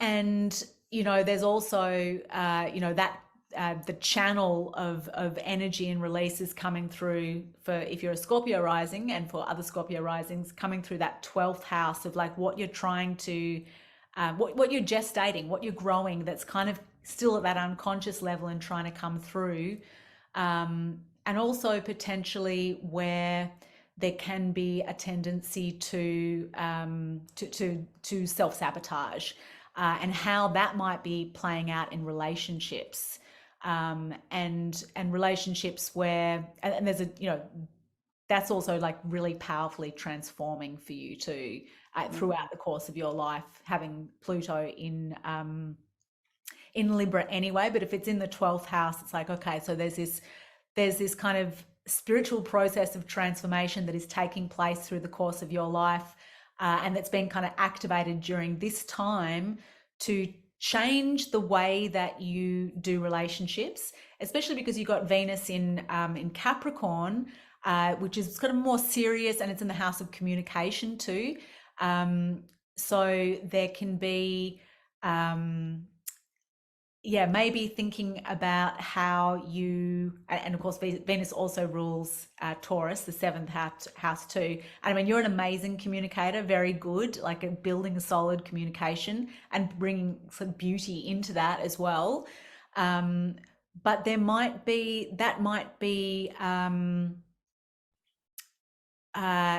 communication, the way that you approach communication in terms of some of those family challenges could be in the process of some kind of transformation through this process. And how you and that is also affecting how you kind of show up in career, and how you serve, and how you want to, who you want to be, and how you want to be. I'm so losing my words now. This whole workshop is going too long, obviously, for everybody. Sorry, guys. But yeah, like how you lessons though, isn't it? Lessons for everybody. In delivering online and all of the things. And also, like, yes, cutting away all the detail, learning about all of that stuff. It definitely impacts how you kind of show up career-wise as well. But let's have a look at Sag rising and see if some of those themes resonate with you a bit more too, Bo. So for Sag rising people, you're going to have... Sorry, Mon. I have something else I need to do, so I need to...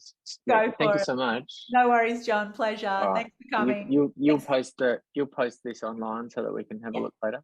Great. Yes, absolutely. Amazing. Thank you. Ciao, See you all. John. Thank you. See you later. Bye. Bye. See you, John. Cheerio. So if you're a Sagittarius rising, then you're going to be having Saturn moving through the 3rd house of mind, communication, siblings, neighbors, local community, and kind of the sacred in the everyday. And so Saturn is the influence of Saturn there means, again, there's kind of a feeling of limitation or constraint or contraction in communication, or ability to communicate, or how you are relating to your own mental sort of capacity, and your ability to express yourself, like who you really are. That's like different. It's not the way other people communicate, perhaps. And also that your community is like quite an eccentric and unusual community, but you may be experiencing some kind of some isolation, or some feeling of not being fully in the fray of your own community. If you're a Sagittarius rising at the moment, that's the impact that Saturn can have there. And then Uranus is moving through the 6th house, which is a more challenging house, the house of work, and but it kind of feels like slavish work, the 6th house, the kind of the hard slog and the, you know, they're going really hard, and also ill health. So if you're a Sagittarius rising, you may be experiencing some unexpected events, maybe some sort of shocking things in relation to career, and they're not all bad. Like some of these things can be really positive as well, bring positive opportunities that we just did not expect. But also there can be unexpected health conditions that show up as well when Uranus is moving through the 6th house. But yeah, big kind of changes in work-related day-to-day kind of stuff can show up when Uranus is moving through here. And that tension between mind and communication and work and service and health is a really interesting kind of dynamic as well. I think for the mutable signs, some of the mutable signs, it's interesting. So it feels to me like there's a really powerful opportunity to revolutionize the way you communicate and organize what you do for work. If you're a Sagittarius rising, but it requires innovating in terms of your daily routines, and finding some kind of, to really kind of do things a little bit differently, which can be hard when you got Taurus in that house. There's a resistance to kind of changing the routines that feel comfortable, secure, etc. But Uranus is definitely kind of bringing change there. So it asks, like, what do you want to, where do you want to feel freer in your work routine? That kind of, that arrow of release is happening from the social connections, friendships, social networks, your relationship to society at large. And with Venus moving through there's like an improvement in opportunities and people who want to help you kind of succeed and get to the top. And the 5th house is the house of creativity and children and pleasure and romantic relationships and sex, etc. But generally the house of pleasure is what it is. And so Jupiter in this sign and house is saying it's really important to find that like a creative outlet to be yourself, and like a really kind of, also that there's a really kind of physical urge to the expression or the experience of pleasure, and that it's really really healing as well. Are any of these themes kind of sounding like, to be honest, yes, they are in a sense, but I have to say that if I were to jump at it, I would say that the Scorpio rising information it felt a bit more like it was pretty dead on, to be honest. Okay, interesting. Which is surprising. And yeah, some of the I'd say that would resonate a lot more for me. Okay, interesting. Like I'm hearing all the things you're saying, and obviously I relate to a lot of it. Sure. But in terms of like direct, like, full frontal kind of like, like it was much more of the things that you were talking about in the Scorpio rising. I was like, yep. Okay, great. Excellent. Yeah. Well, in that case, for you specifically, I would say like hang in there and just like keep thinking about what you can change incrementally, what structures you want to keep, what you want to innovate, and also knowing that Saturn's going to go direct. I think it's the 23rd of October, and that will make things a bit clearer in terms of decisions around family, but also for everyone as well. Everything's going to change in March. So from here to March, there's a process, and so I can already feel that out. I had sort of been coming to the end of my sabbatical, having to make some decisions about work about now, but I can see very clearly, or I can see so not clearly, that those decisions cannot be made now, and that I'm just going to have to bumble through the next few months, and that it feels like it's going to be a bit bumpy, and it's going to be a bit of a time of transition, but that I feel like after that, I'm sort of just accepting that there is going to be a very bumpy kind of re-entry into my work stuff, and you know, there's going to be that tension.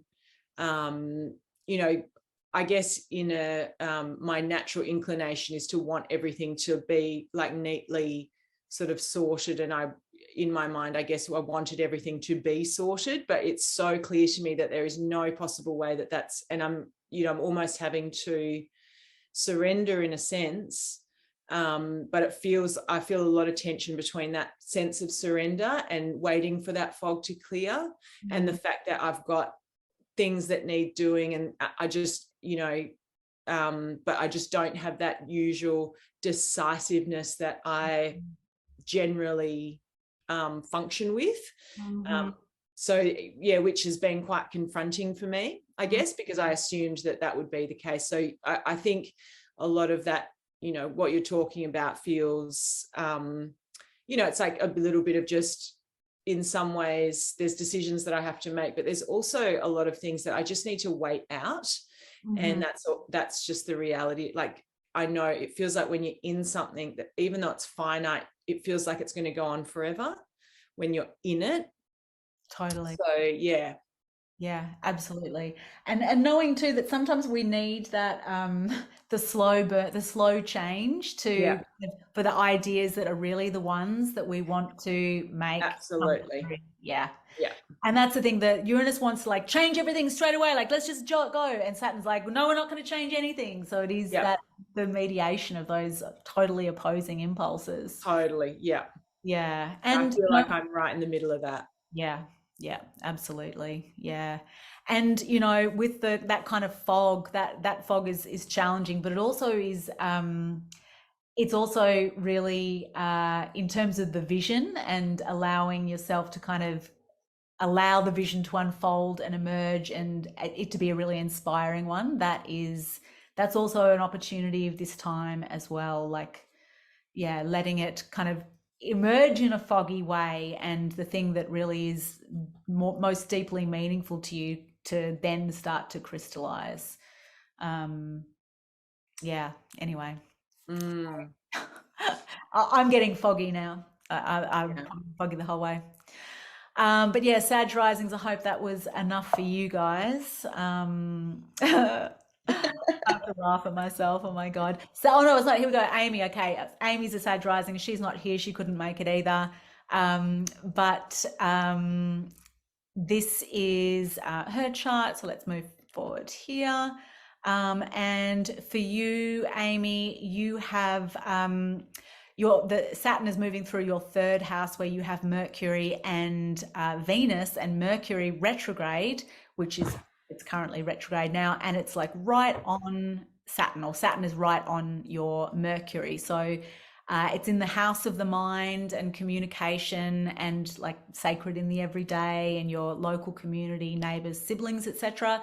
So with Saturn on your Mercury there, it might suggest that you've been finding it difficult to really kind of communicate how you would like to, or to get your voice out, or maybe there've been challenges in terms of the way you're able to express yourself in career contexts, in relationship contexts as well. So that feeling of like wanting to go forward and be really express yourself in the authentic, idiosyncratic way that is characteristic of Aquarius, but feeling like there's a limitation or a constriction, or there's constraints on being able to do that, to communicate in relationships and career. But you've got Mercury moving through your career house retrograde, and it's about to turn direct tomorrow. So that should bring a little bit of a release. But you also have got Uranus is got to go. No worries. Bye-bye. Great to see you, darling. Thanks for coming. Sorry, it's so long. Oh my goodness. So yeah, Uranus is moving through your sixth house of work and ill health, and that kind of hard work, the daily routine that can feel like a little bit of hard slog. Also how we serve in society. And so Uranus is also really close to your Chiron. So that suggests that maybe you've been having some kind of health dynamics or unexpected health issues, which have been triggering that kind of the need for healing. And also somehow they're connected to your career aspirations as well, and how you want to serve society in a way that is connected to healing. That may be the case as well. And it's also asking you to consider what you would like to, where you want more freedom in that area of the daily slog of work. And also in terms of health and the physical experience of the body, which is Taurus, also the throat, again, how we communicate. And so, I feel like there's a strong emphasis on that dynamic between how you serve society through the expression of yourself and who you are, that's really unique to you, how you use your voice to be of service to society. That feels like that's coming up quite strongly in your chart. And you've got Saturn natally in the house of society and friends, networks, social media, etc. And so it's making a really nice trine with Saturn moving through your third house of the mind. And Saturn is exalted over here. So I feel like there's a really actually powerful opportunity for you to in this process, and of course this closing square process happens over the next 10 years, and what we're looking at is gaining mastery in how you express the truth of your mind and yourself, how you deliver your daily work routines in a way that bring you more beauty and pleasure, and that are really good for your body, that bring you healing and allow you to master kind of issues associated with healing and mastery, and how you serve your networks, society, etc., through the expression of those things. They feel like they're really strongly highlighted for you. And so, you want to be thinking about what you can cut away, what isn't working for you about work routines, and what isn't working for you, where have the structures kind of ossified for you around mind and communication. Where do you want to kind of break free and change things up a little bit, and bring a bit more embodiment to the way that you think. So maybe again, like more sort of connecting to nature and allowing some intuitions to come through, trusting your own unique view and intellect and form of expression, whilst also kind of practicing that kind of really sort of embodied service and care. You know, you have Virgo in the 10th house, which is of service, and wanting to emphasize beauty and nourishment, and with Saturn moving through that third house, there can be this feeling of a little bit of isolation, maybe in your local community, etc. So that tension between these two houses and signs is kind of like, okay, how can you bring more beauty into your daily routines and into your experience of your local environment, and how you express yourself and communicate with your people, basically. And that outlet is happening for you through that, from that 11th house of friends and associations, networks, social media, etc., where you have a conjunction of Jupiter and Saturn at 8 degrees, which is like really powerful.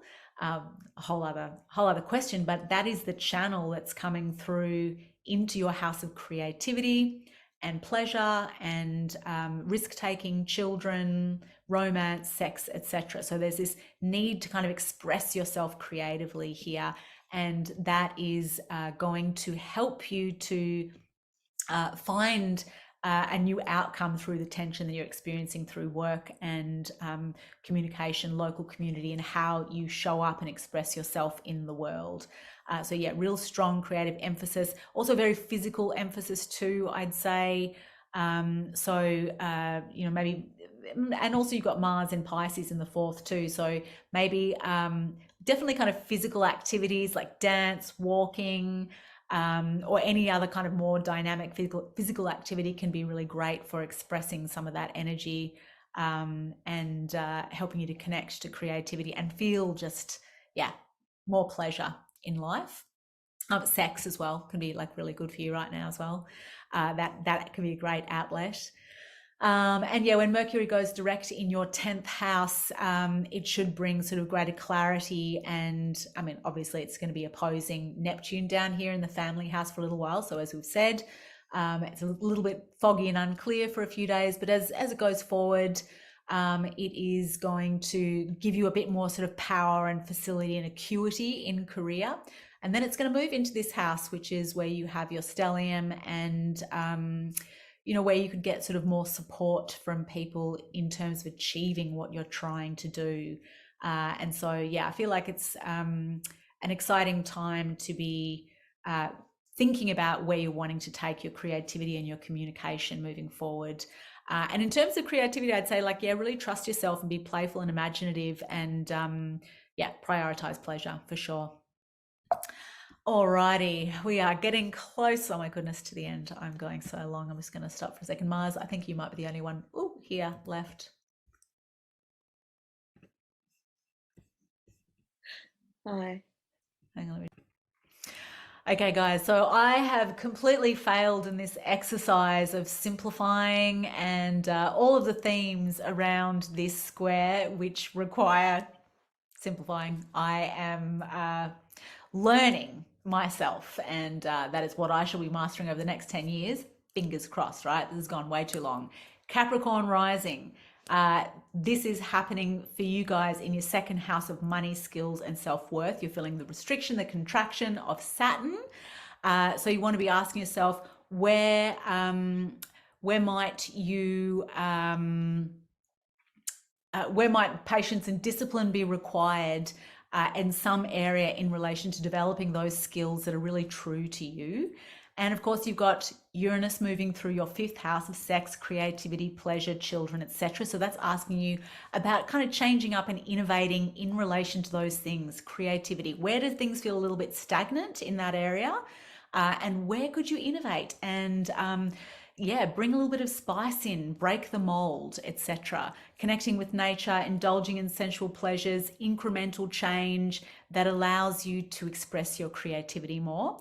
And you're having the outlet of that energy between your 10th house of career and into your 4th house of family. So really focusing on family and asserting the truth of who you are in family contexts, at home, etc., is going to provide a good release for this energy that might be coming through some positive movements in career, but they're finding their outlet in a family context. Spiritual insights are probably coming from Mercury turning direct up here in your spiritual house, your house of higher learning, etc., and opposing Neptune over here in the 3rd house of the mind. So daydreaming could be really great for getting a spiritual overview in terms of how you're wanting to kind of grow and evolve at that level of higher thinking. So I'm gonna have to race through this now, guys, because I've gone way too long. What a silly dill. Okay, Aquarius risings. I am going to go through this really quickly because we've got one more chart to share. If you've got Aquarius rising, like Taurus risings, you're having this hit your chart really hard because Saturn is in the house of you. And that brings restrictions and limitations and the feeling of maybe being isolated and of not being able to connect yourself to the world in ways that maybe come much more naturally to you. Feeling a little bit like an outsider can definitely be amplified here. And you've got Uranus moving through the 4th house of family, which can bring changes and sudden shocks and disruptions in the realm of family and home. It's also asking you, like, where are the structures and the experiences of home feeling like you are trapped in a way, or that you can't change, and that you feel like you are desperately desiring freedom, right? That what parts of family and home are feeling like that for you? And they're the areas that are asking for change and innovation. In the area of self, this is asking for mastery. Like, where do you need more discipline, more maturity? What are you trying to master? Who are you trying to become in the world? And the feeling of lack of freedom in family is actually pointing you to the areas that are asking for the kinds of innovations that are going to help you to make those changes. And that line of access is coming from the third house of mind and communication. Well, it's coming rather from the house of higher thinking, learning, and spirituality, and it's being channeled through the house of communication and day-to-day ordinary spirituality, like the sacred in the everyday, and asserting yourself, being like able to express the truth of who you are. That's a real kind of indicator of this particular pattern for you guys, Aquarius rising. And I'm going to jump through to Virginia, whose chart we've got for an Aquarius rising. And for you, you are feeling this obviously really intensely because Saturn, which is at 18 degrees here, is making a square to Uranus and Venus and, you know, your house of marriage, etc., in the 10th house. So that is really putting pressure on the feeling of, how do I show up in career? How am I going to be the person that I want to be and express that in a really deep and powerful way, in the way that I would like to in career? Because you have natal Uranus here opposing Uranus over here too. There's this really strong feeling of, what have I done with my life? And how the difference that shows up between what the dream was and what the reality is. And so that can be a really, really unsettling experience, that disconnect between the dream of what it was going to be and what it's turned out to be. But the opportunity that creates as well, with Uranus moving through this 4th house and opposing this Uranus up here, it's saying, it's asking you again to consider the kinds of choices you can make to bring more simplicity. I have to laugh because look at me, I'm so not simple. I have not been simplifying anything in relation to this talk. But basically it's asking you how can you simplify things at the family level that can focus more on nurturing and care and bringing beauty and pleasure into the family context, and how that might shine a light on what you have to offer and how you can innovate in the area of career. And somehow that provides the foundation, more care, more focus on beauty and pleasure and nurturing in family. And that there's something that is connected to, that is connected to the opportunity that you're trying to grow in career. And that to me shows up really strongly in your chart too, because of that axis that is the angle of release in your chart from the 9th house of spirituality, higher learning, higher education, higher thinking, foreign cultures, etc., which is in Libra, which is trying to create this balance in terms of your spiritual life and your learning. And it's being channeled through the house of mind and communication.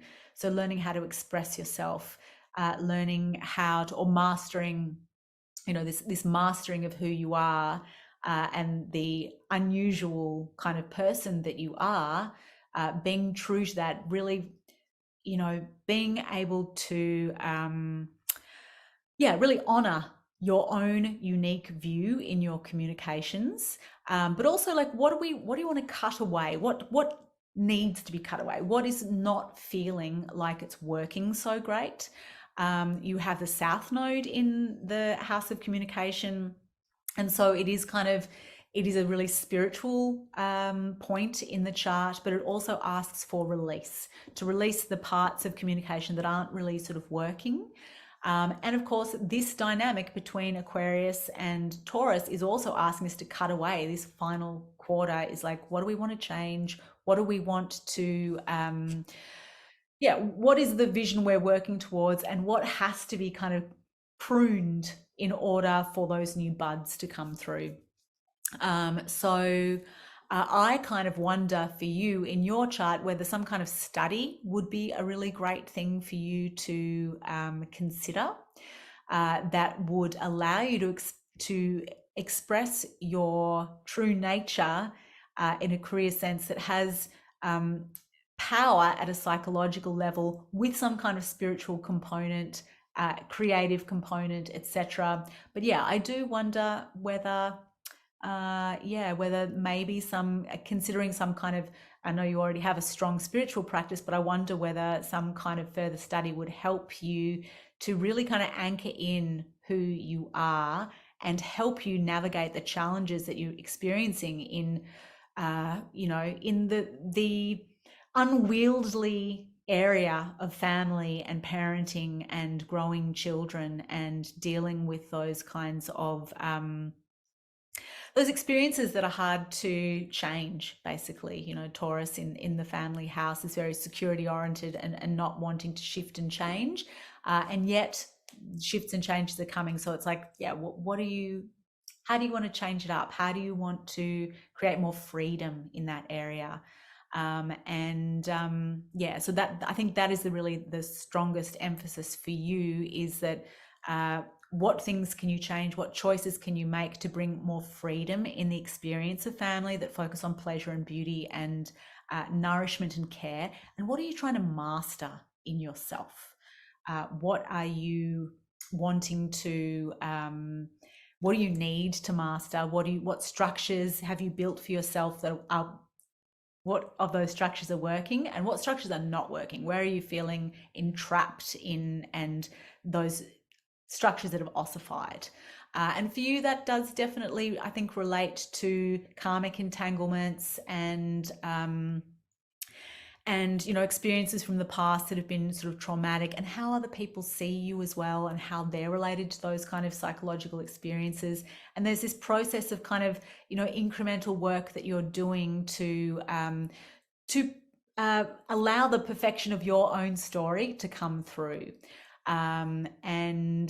That feels like it's a really challenging time when those, there's this really strong kind of two double squares basically, but the opportunities that you're gaining mastery over this time, and the challenges and the unexpected events and the disruptions that you're experiencing in the realm of family are actually going to help you fuel a passion about where you want to go in career.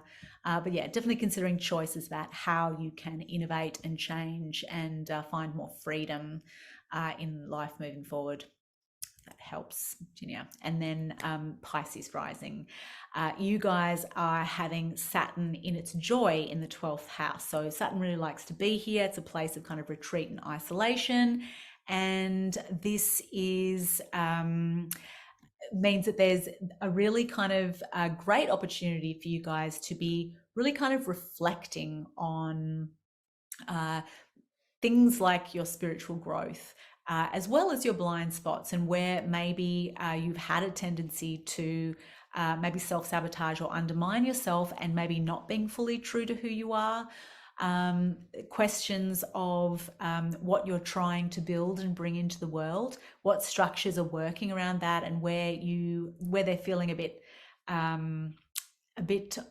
like stagnant, and how they might be preventing you from living the life that you really want to live, basically.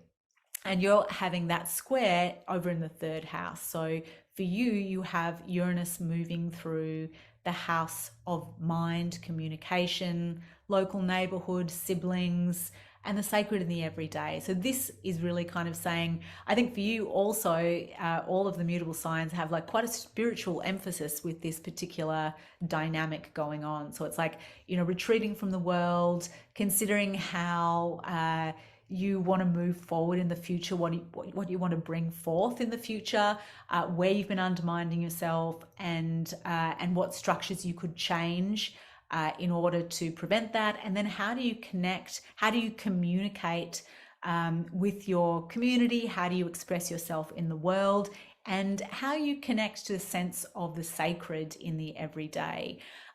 You may also be experiencing some limitations and restrictions can still be felt in that 12th house. So you may be feeling a bit isolated from the world. That may be a factor. And also you may be experiencing like shocking, unexpected, challenging events in the context of siblings or neighbors, like local community, etc. And so that area is asking you to make little innovations, to do things differently, to connect to nature more, walking in nature, allowing new ideas, intuitions to come through this very kind of, it is really quite a spiritual axis here.